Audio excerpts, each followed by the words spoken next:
Hoje foi um dia marcado durante o nosso seminário de sabedoria financeira, onde nós teríamos o nosso culto de restituição. Um compromisso assumido com Deus no seminário. E no último domingo que eu ministrei, nós falamos um pouco sobre o tema. E hoje nós vamos fechar esse momento aprendendo um pouco mais sobre a importância do ato de restituir no nosso processo de conversão, de salvação, no nosso relacionamento com Deus. Eu vou lembrar alguns princípios que nós trabalhamos nessas semanas, nesses cultos, e aí então nós vamos aprender um pouco com a história de Zaqueu. O texto que nós lemos agora em Malaquias, ele fala de que o povo estava roubando ao Senhor. Por quê? Porque o povo estava tocando naquilo que pertencia ao Senhor. E o mais interessante é que o texto diz que o povo estava pagando um alto preço por estar tocando naquilo que pertencia ao Senhor. Nós vimos nas mensagens passadas que quando alguém defraudava a Deus, quando alguém tocava nas coisas consagradas a Deus, ele tinha que tomar duas atitudes. A primeira era de trazer um cordeiro, um carneiro sem manchas, perfeito, para sacrificar pelo seu pecado. E o segundo ato era de restituir aquilo que tinha perto.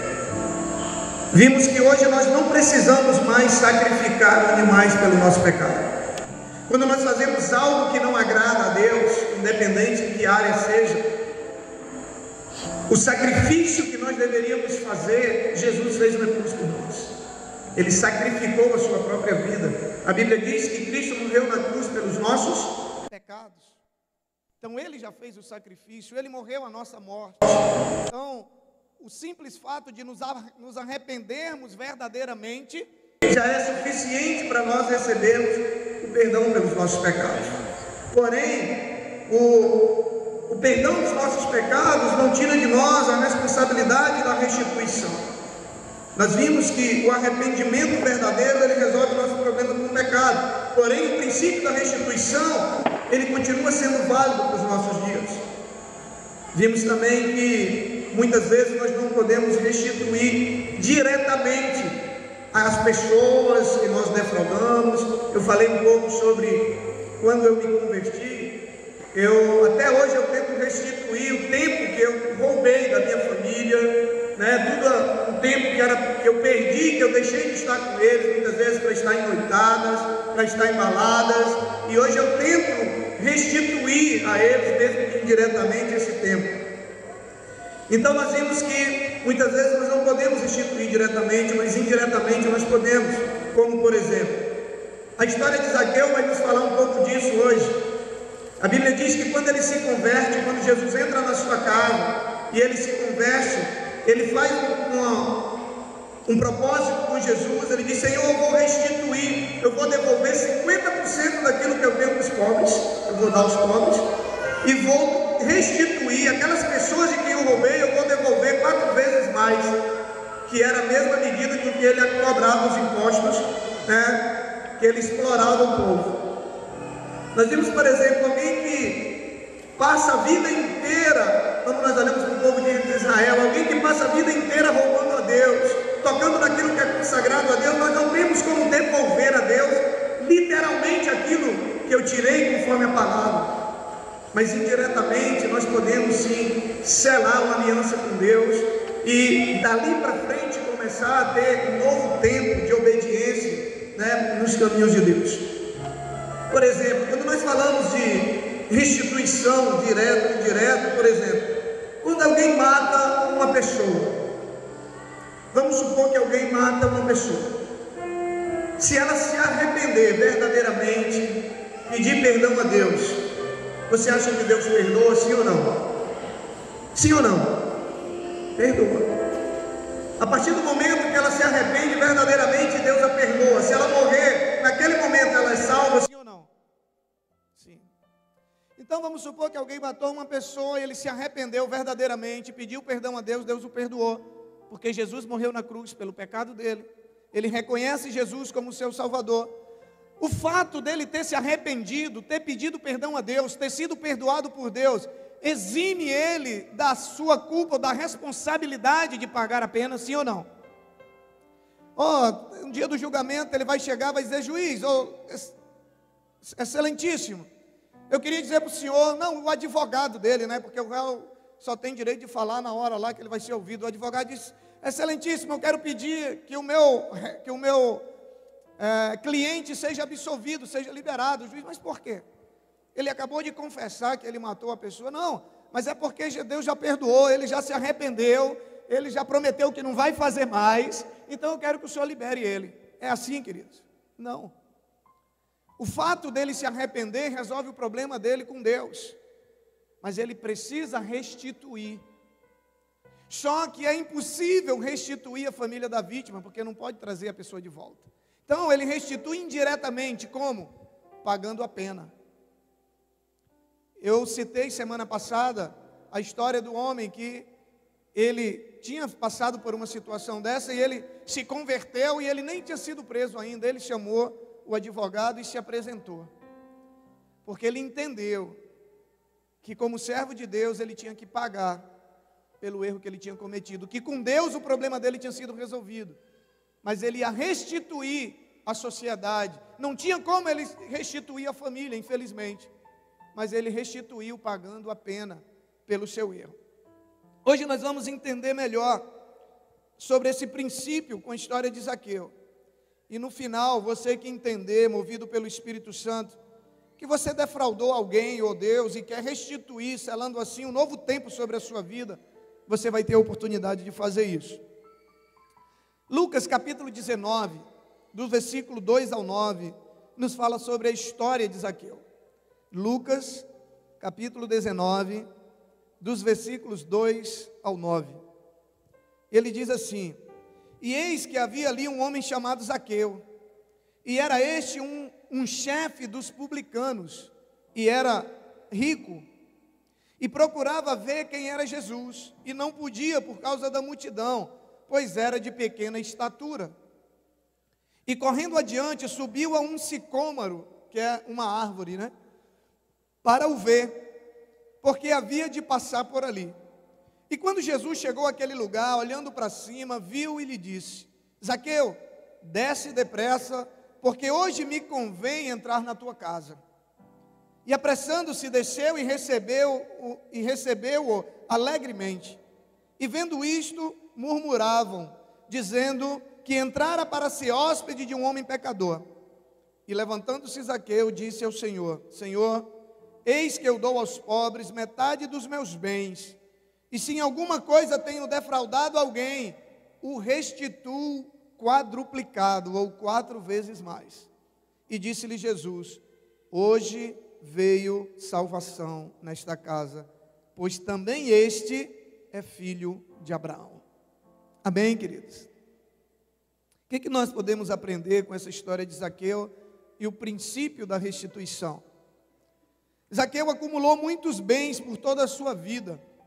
Ele era um homem muito rico, bens adquiridos das mais diversas formas, legais e ilegais. Zaqueu era um cobrador de impostos.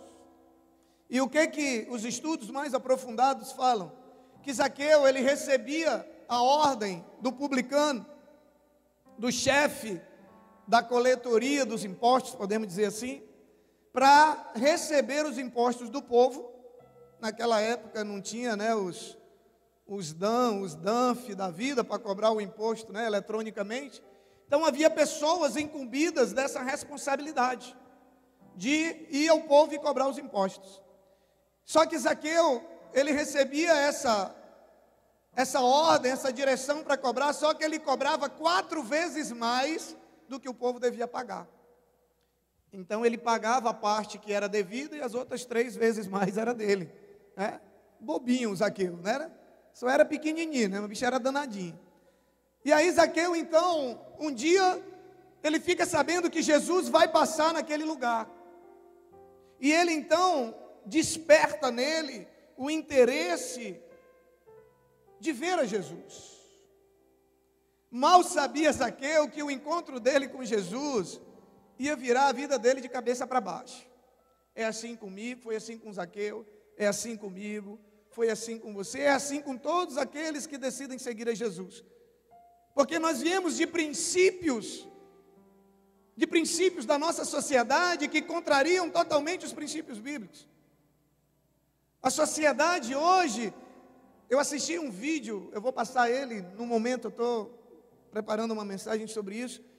Eu assisti um vídeo do Augusto Cury, sobre uma palestra que ele deu recentemente na Paraíba, onde ele diz uma frase que me chamou muita atenção, ele diz: a sociedade tomou o caminho errado. A sociedade tomou o caminho errado. E ele fala da síndrome do pensamento acelerado, ele fala da busca, né, pela fama, pelo dinheiro, pelo status, pelo prazer a qualquer custo.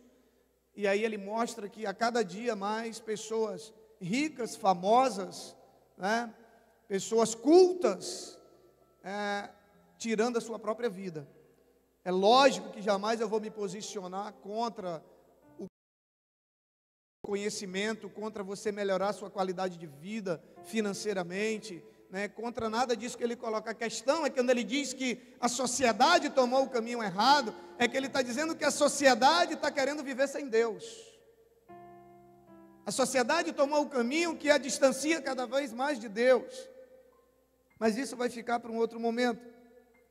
O que eu quero chamar a atenção para a história de Zaqueu é que o sinal externo da conversão de Zaqueu, que levou o Senhor a ratificar o seu estado de salvo, no versículo 9, quando ele diz: eu afirmo que hoje houve salvação nesse lugar, porque este, que há 10 minutos atrás era um corrupto, era um fiscal, um cobrador de impostos corrupto, ele diz: esse também é um filho de Abraão. O que levou a Jesus chegar a essa conclusão sobre Zaqueu em tão pouco tempo? O sinal externo da conversão de Zaqueu foi justamente, não foi o fato dele subir numa árvore, não foi o fato dele receber o Senhor na sua casa, fatos que são, sim, extremamente importantes, porque ali é que se abriu a possibilidade de Zaqueu ter um encontro com Jesus. Subir na árvore fala muitas vezes do preço e do esforço que nós devemos fazer para estar com Jesus. Eu sei que não é fácil para você estar aqui hoje. Você não veio aqui porque você não tinha outra opção. Muitas vezes, para você chegar até um culto, você enfrenta 1000 dificuldades. Muitas vezes você tem que renunciar a convites, às vezes você tem que abrir mão, no mínimo, do seu descanso. Você podia estar em casa agora, já descansando, daqui a pouco assistir o Fantástico, amanhã começa novamente a rotina semanal de trabalho. Subir na árvore representa o sacrifício, o esforço que nós fazemos para estar com Jesus. É importante, mas não foi isso que chamou a atenção de Jesus e que revelou a ele que Zaqueu havia sido salvo. Receber Jesus na sua casa também foi extremamente importante. E é extremamente importante quando nós deixamos a palavra entrar na nossa vida, quando nós nos dispomos a ouvir a mensagem. Zaqueu abriu a porta da casa dele para Jesus entrar. É lógico que ele estava dizendo que ele tinha interesse em ouvir o que Jesus tinha para lhe ensinar. Quando nós abrimos essa possibilidade para ouvir aquilo que Jesus tem para nós, também é um passo extremamente importante para que haja salvação. Sem procurar a Jesus, nós nunca vamos encontrar salvação. Sem abrir a nossa mente, o nosso coração para aquilo que Ele tem para nos ensinar, nós nunca vamos encontrar salvação. Mas o que chamou a atenção, o que mostrou a Jesus que havia tido salvação na vida de Zaqueu, foi a atitude dele. Quando ele diz: Senhor, eu vou pegar 50% do que eu tenho e eu vou devolver aos pobres. E aquelas pessoas que eu enganei, que eu roubei, eu vou devolver para elas 4 vezes mais. E Jesus entendeu que ali havia tido conversão, por causa da mudança de mente, refletida pela mudança de comportamento.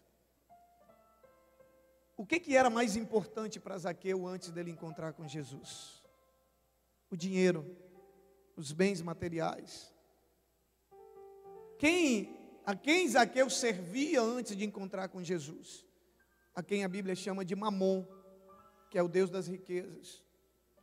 E uma vez eu ouvi alguém falando que o dinheiro, ele é um excelente servo, mas é um péssimo patrão. E o dinheiro não é problema, querido. Você ter dinheiro não é problema. Quando a Bíblia fala do problema que o dinheiro causa na nossa vida, ela diz que o amor ao dinheiro é a raiz de todos os males.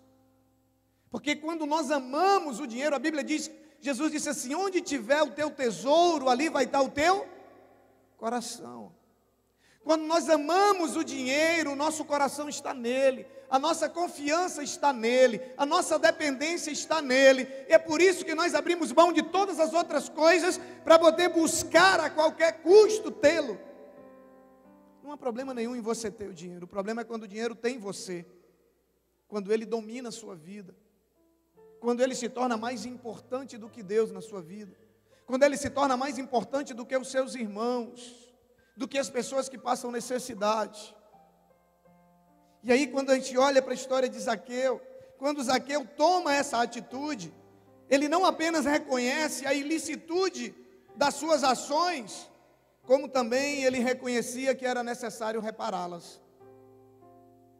Zaqueu, ele não somente reconhece que as atitudes pregressas dele eram erradas. E o que a Bíblia diz que é necessário para a gente ser salvo? Reconhecer os nossos erros. Isso chama-se arrependimento. Ter a capacidade de reconhecer quando nós erramos.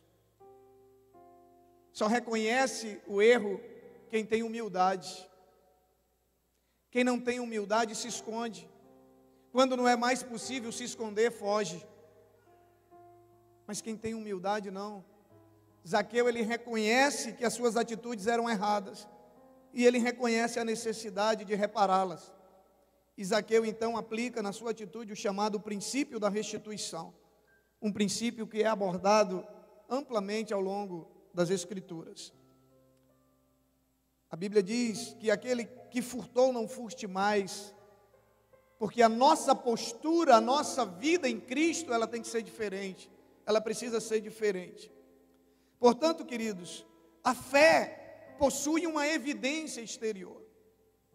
Quando a Bíblia fala de frutos e de obras, a Bíblia diz em Tiago 2,26, que a fé sem obras é morta.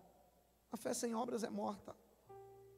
A Bíblia fala que a fé, ela vem acompanhada de frutos, ela vem acompanhada de boas obras. As boas obras, por si só, elas não salvam, elas são consequência da nossa salvação. A fé, ela tem que vir acompanhada de boas obras. A fé, ela possui uma evidência exterior. Foi o que operou na vida de Zaqueu. Jesus disse que pelos frutos nós conhecemos a árvore. É impossível uma árvore boa dar frutos ruins.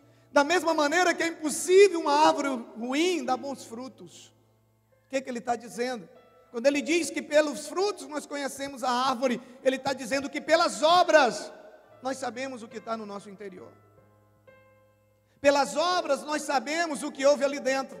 A atitude externa de Zaqueu revelou o que tinha acontecido no interior de Zaqueu. A mudança que havia acontecido na mente de Zaqueu, a mudança que havia acontecido nas prioridades de Zaqueu. Jesus olhou e disse: hoje houve salvação. A palavra conversão, ela significa mudança de mente. Ela vem do grego metanoia, meta, mudança, noia, mente. Mudança de mente. Só há mudança de atitude quando há mudança de mente. Não existe uma mudança de atitude e de comportamentos enquanto não há mudança na nossa mente. E Jesus olhou e disse: aqui houve mudança de mente. Como que ele soube disso? Por conta das atitudes, da atitude externa de Zaqueu. Queridos, se muitas vezes nós recebemos, nós fazemos um esforço para estar com Jesus, como Zaqueu fez. Muitas vezes nós abrimos a porta da nossa casa para Jesus entrar, mas nós não permitimos que Ele faça uma mudança de mente. Nós não permitimos que a conversão aconteça na nossa vida. E aí nós acabamos olhando e percebendo que os frutos permanecem os mesmos, as atitudes permanecem as mesmas, as prioridades permanecem as mesmas, os conceitos permanecem os mesmos. A nossa atitude contraria as nossas palavras. Nós dizemos que amamos a Jesus, mas fazemos tudo aquilo que desagrada a Jesus. Deixa eu perguntar uma coisa para você, de maneira muito sincera, muito aberta. Você acha que alguém que ama Jesus, alguém que diz que ama Jesus, e anda totalmente contrário aos seus princípios e aos seus valores, você acha que essa pessoa realmente ama? Sim ou não? Você acha que uma pessoa, um casal, você acha que um marido que diz que ama a esposa e trai a esposa, você acha que ele a ama verdadeiramente? Sim ou não?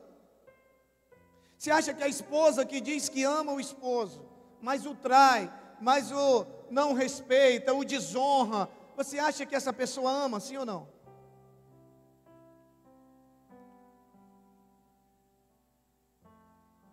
As nossas atitudes, elas falam mais que as nossas palavras. Aquilo que nós somos, fala mais do que aquilo que nós dizemos.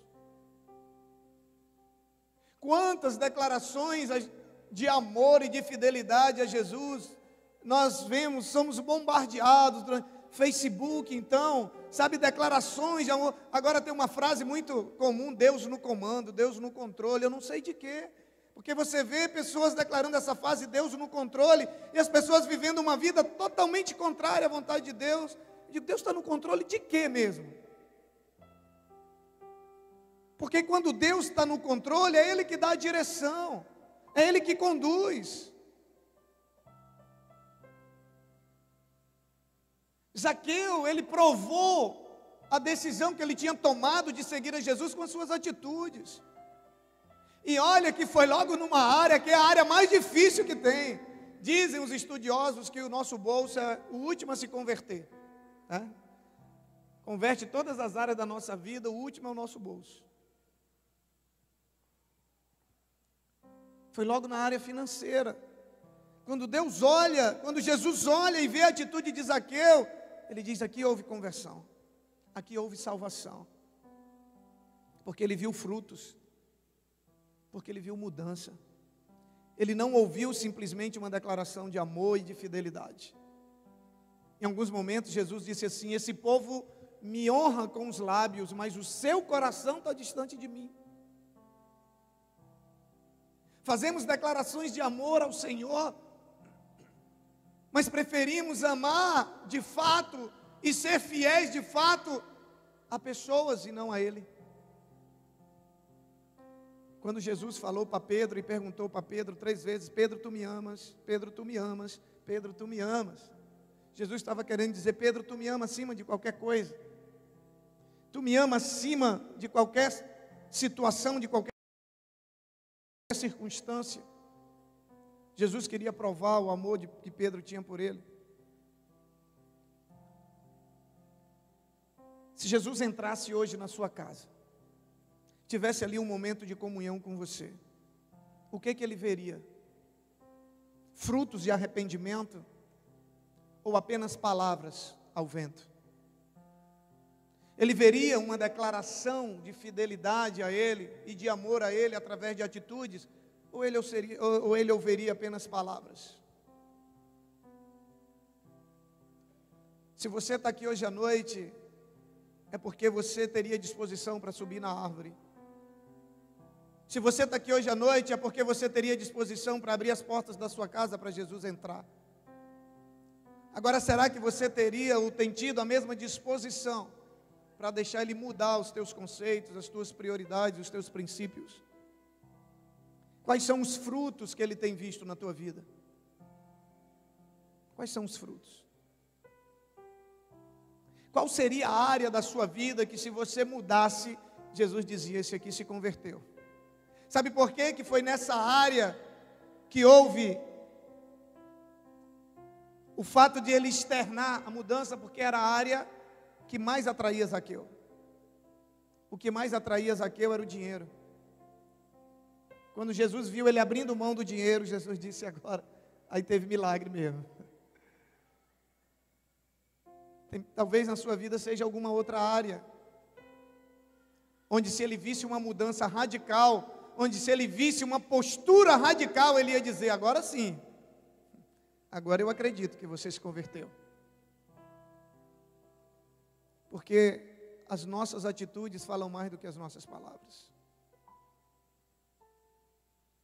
Jesus está cansado de ouvir declarações de amor, de fidelidade, estampadas em camisetas, em bonés, em redes sociais, mas não estão estampadas nas nossas atitudes no dia a dia. Quando há conversão, há mudança de atitude. Quando há conversão, há mudança de vida, há mudança de princípios, há mudança de comportamentos, há mudança de prioridades. É isso que nós aprendemos com a história de Zaqueu. E Zaqueu, ele decide então restituir a Deus, porque ele não só tinha roubado do povo, como ele tinha roubado de Deus. E ele decide, ele diz, eu não vou dar, Deus, eu não tenho como devolver o dinheiro para Deus, né? Ele diz, então eu vou dar aos pobres. 50% do que eu tenho eu vou dar para os pobres. Uma maneira de restituir o que eu tinha tirado do Senhor. E aí ele diz, o que eu tirei das pessoas eu vou devolver 4 vezes mais, porque era 4 vezes mais que ele cobrava de impostos, que ele usurpava do povo, que ele extorquia o povo. Ele diz, eu vou restituir. E nós aprendemos com Zaqueu o princípio da restituição. E eu chego à conclusão que o princípio da restituição, ele revela a salvação na nossa vida. Quando há salvação. Nós vivemos um tempo muito delicado, sabe? Porque nós vivemos uma época que se fala muito de restituir. Se fala muito, sabe? Se dá uma ênfase muito grande sobre restituição da parte de Deus para conosco. As pessoas vêm para a igreja em busca de receber, né, como eu falei no início, de ganhar. Se eu perguntar para você aqui, se alguém lhe roubar algo, e essa pessoa se converter e se arrepender e pedir perdão, você acha que ela deveria restituir a você o que ela pegou de você? É lógico que todo mundo gostaria. Agora a grande pergunta é, será que nós teríamos a mesma disposição se a regra fosse aplicada a nós? Se nós tivéssemos que restituir aquilo que nós, de repente, poderíamos ter pego de alguém? A nossa justiça, ela é muito própria, não é? Quando nós somos vítimas, nós queremos justiça. Quando nós não somos a vítima, nós queremos misericórdia. Se alguém mata alguém da sua família, com certeza você vai fazer de tudo para que justiça seja feita. Mas se alguém da nossa família que comete, a gente quer a absolvição. É muito difícil você ver alguém levantar e dizer, não, meu filho, meu irmão, meu pai tem que pagar pelo erro que ele cometeu. Porque a nossa justiça é própria, é em função de nós mesmos. Então é muito comum ouvir as pessoas buscando, né? Deus vai me restituir, Deus vai me restituir. Isso é verdade. É um princípio bíblico, é uma promessa de Deus. Deus promete restituir tudo aquilo que o diabo roubou, tudo aquilo que você perdeu no tempo em que você andou sem Deus. A promessa de Deus é que o que Ele tem preparado para nós não se compara com o que ficou para trás. Isso é promessa, sim. Mas por que as pessoas não pregam com a mesma intensidade, com a mesma ênfase, o fato de que nós também temos que restituir a Deus, que nós também temos, compromissos com Deus, que nós também temos compromisso com aquelas pessoas que nós defraudamos. Sabe por quê? Porque esse discurso não atrai, esse discurso não enche a igreja. O discurso que enche a igreja é simplesmente a promessa de que Deus vai lhe restituir. E eu quero reafirmar que há sim uma promessa de Deus de restituição, mas também há um compromisso da nossa parte. Quando nós nos convertemos, há duas coisas a serem feitas. A primeira é o arrependimento, o reconhecimento dos nossos erros e o pedido de perdão, que aí sim exclui a necessidade do sacrifício, porque Jesus já fez. E em segundo lugar, é a restituição. E quando nós nos convertemos, sabe, nós chegamos na igreja devendo todo mundo. O homem principalmente, devendo a nossa família, a nossa esposa, os nossos filhos, os nossos amigos, por aquilo que nós tiramos deles. Sabe, a Deus pelo tempo em que nós deixamos, sabe, aquilo que era dele, separado por ele e para ele, e nós investimos em outras coisas. E aí também cabe a nós o princípio da restituição, mas eu quero dizer uma coisa para você. O princípio da restituição, ele só tem valor quando ele parte de mim mesmo. Você não vê Jesus dizendo, Zaqueu, tu tem que fazer, não. Jesus prega o evangelho para ele, e Zaqueu então toma a iniciativa. Eu quero dizer para você, querido, para finalizar, que Jesus está olhando muito mais para aquilo que você tem feito do que para aquilo que você tem falado. A Bíblia diz que Ele conhece o nosso deitar e o nosso levantar. A Bíblia diz que antes que uma palavra chegue aos nossos lábios, Ele já conhece. Ele conhece as nossas motivações. Ele conhece as mentiras que nós falamos, assim como Ele conhece as verdades que nós falamos. Ele conhece tudo. E Ele está olhando muito mais para aquilo que nós fazemos do que para aquilo que nós dizemos. Ele está olhando muito mais para as suas atitudes do que para as suas declarações de amor e de fidelidade. Ele está olhando muito mais para as nossas ações do que para as nossas declarações. E em segundo lugar, eu quero dizer para você que Deus tem um novo tempo preparado para você. Hoje é noite de você selar o início de um novo tempo. Zaqueu, quando ele encontra com Jesus, ali começa um novo tempo na vida de Zaqueu. Uma nova história. Eu tive a oportunidade de conversar com o Felipão, agora lá em Fortaleza. Não é o Felipão da seleção, não. Felipão, ele era cantor de forró da banda Forró Moral. Estourou no Brasil aí, 5, 6 anos atrás, vendendo mais de 1 milhão de cópias, e ele se converteu, ele teve um encontro com Jesus, e hoje ele serve a Deus lá na Igreja da Paz, lá em Fortaleza. E aí eu chamei o Maurílio, o Robson e o Midi, o pastor Alex, nós ficamos conversando com ele. Em 5 minutos ele falou coisas tremendas. Eu perguntei para ele, eu falei, Felipão, como é que foi para você lidar com essa questão do assédio, da fama e de tudo que a gente sabe que é algo que atrai muito os homens? Como é que foi para você? Ele falou, pastor Marquinhos, quando eu vim para a igreja, eu tinha nojo disso. Ele disse, eu ficava de 3 dias trancado num quarto só bebendo, porque eu não conseguia sair, eu não conseguia ir no shopping com a minha família, eu não conseguia ter uma vida normal. Ele disse, o pastor Eibe ficou 1 ano e meio para me convencer a voltar a cantar na igreja, porque eu não queria nem saber de música. E eu me lembro hoje, quando eu estava lendo essa mensagem novamente, hoje à tarde, eu me lembrei, porque a história dele tem muito a ver com a história de Zaqueu, porque o que o atraía, era a fama, era o dinheiro, eram os elogios, eram os holofotes. E quando ele teve um encontro com Jesus, isso passou a não ter mais valor nenhum para ele. Valor nenhum. a atitude dele, inclusive nós estamos orando para trazê-lo aqui ainda esse ano. Temos só que encontrar uma data. A atitude dele mostrou para Deus o que havia acontecido lá dentro do coração dele. Eu queria orar por você hoje à noite. Eu queria orar para que o que Jesus vai ver a partir de hoje na sua vida vai ser diferente daquilo que ele via até hoje. Eu quero orar para que o que você faz, a maneira como você está vivendo, fale muito mais a Jesus do que aquilo que você tem falado.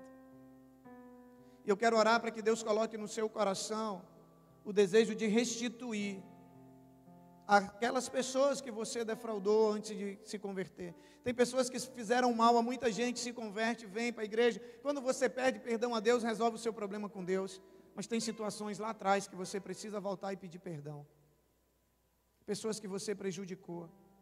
Se você roubou e você não tem como devolver, vá lá e diga: meu irmão, eu me arrependo, eu não tenho como te devolver tudo, mas eu quero te dar uma oferta de restituição. Que isso aqui represente e simbolize o desejo que há no meu coração de nunca mais fazer isso com ninguém. Procure essa pessoa e faça. Conserte.